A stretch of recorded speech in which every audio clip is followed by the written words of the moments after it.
హైదరాబాద్ లో 1.87 కోట్లు లడ్డు వేలం కొత్త రికార్డ్. గత ఏడాది హైదరాబాద్ శివారులోని ఖరీదైన విల్లాల్లో జరిగిన లడ్డు వేలం కోటి దాటేసి అందరూ వారి వైపు చూడగా ఈసారి ఆ రికార్డును బ్రేక్ చేస్తూ ఏకంగా 1.87 కోట్లు పలికిన వైనం ఇప్పుడు సంచలనంగా మారింది. హైదరాబాద్ శివారులోని బండ్లగూడ మున్సిపల్ పరిధిలోని కీర్తి రిచ్మండ్ విల్లాస్ వారు తిరుగులేని రీతిలో ఈసారి తమదే అత్యధిక లడ్డు వేలంగా తేల్చేశారు. తాజాగా జరిగిన లడ్డు వేలంలో లడ్డూను 1.87 కోట్లు వెచ్చించి సొంతం చేసుకున్నారు. వినాయక చవితి సందర్భంగా ఏర్పాటు చేసిన గణేష్ మండపంలో గణనాథుడి చేతిలో ఉంచే లడ్డూ ప్రసాదాన్ని చివరి రోజున వేలం వేయడం తెలిసిందే. దాన్ని ఎవరైతే అత్యధిక ధరకు పాడతారో వారికి ఇస్తారు.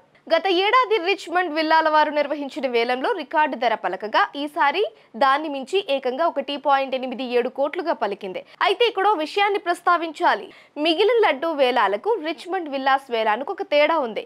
మిగిలిన చోట్ల ఒకరు లేదంటే కొందరు కలిసిన గ్రూప్ కలిసి లడ్డు వేలంలో పాల్గొంటారు. కానీ రిచ్మండ్ విల్లాస్ వైఖరి వేరు. వీరికి చెందిన ఆర్వి దివ్య చారిటబుల్ ట్రస్ట్ ద్వారా వేలంలో తమ ప్రాజెక్టులో ఉన్న విల్లాల వారంతా కలిసి క్రౌడ్ ఫండింగ్ చేపడతారు. వారంతా కలిసి ఇచ్చిన మొత్తాల్ని ఏకమొత్తంగా చేస్తారు.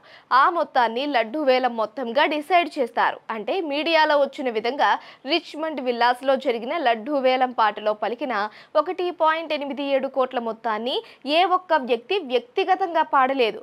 వీరికి చెందిన ట్రస్ట్ తరపున అందరూ కలిసి క్రౌడ్ ఫండింగ్ చేపడతారు. అయితే ఇక్కడ ఎవరికి వారు పోటాపోటీగా క్రౌడ్ ఫండింగ్ కు విరాళాలు సేకరిస్తారు. దీంతో భారీ మొత్తంగా సిద్ధమవుతుంది. వీరు కలెక్ట్ చేసిన భారీ మొత్తాన్ని 42 వేరు ఎన్జిఓల ద్వారా పలు సేవా కార్యక్రమాల్ని నిర్వహిస్తూ ఉంటారు.